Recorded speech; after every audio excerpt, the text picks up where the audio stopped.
اپنے ہاں دیکھیے کہ جو ٹریفک پہ کھڑے ہوئے پولیس کے سگنل والے پولیس والے ہیں، انہوں نے اس بھیک کے نظام کو منظم کر رکھا ہے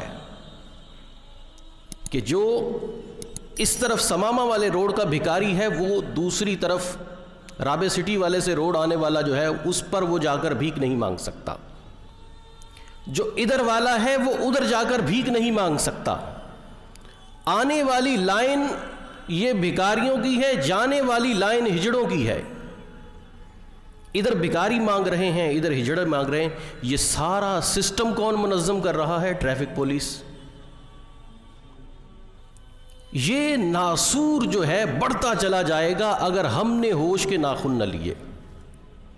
آپ کو عموماً مسجد سے اس طرح کی کوئی تقریر سننے کو نہیں ملتی، آپ کے لیے شاید برداشت کرنا بھی مشکل ہوگا، لیکن یہ ناسور ہے۔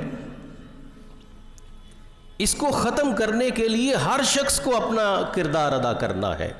آپ اگر بھیک مانگنے والے کو بھیک نہیں دیتے، جو دوست احباب دیتے ہیں انہیں یہ چیز سمجھائیے کہ یہ کس قدر خطرناک ہے ہمارے لیے، کس قدر یہ جان لیوا ہے سوسائٹی کے لیے کہ جو حقدار ہیں ان کا حق مارا جا رہا ہے۔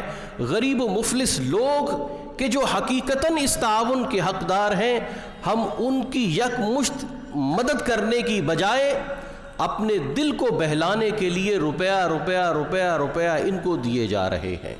یہ سوچنے کی بات ہے، یہ سمجھنے کی بات ہے، اور یہ کام ایسا نہیں ہے کہ ان پڑھ لوگ ہی کرتے ہیں، پڑھے لکھے باشعور لوگ ان بھکاریوں کو پالتے ہیں۔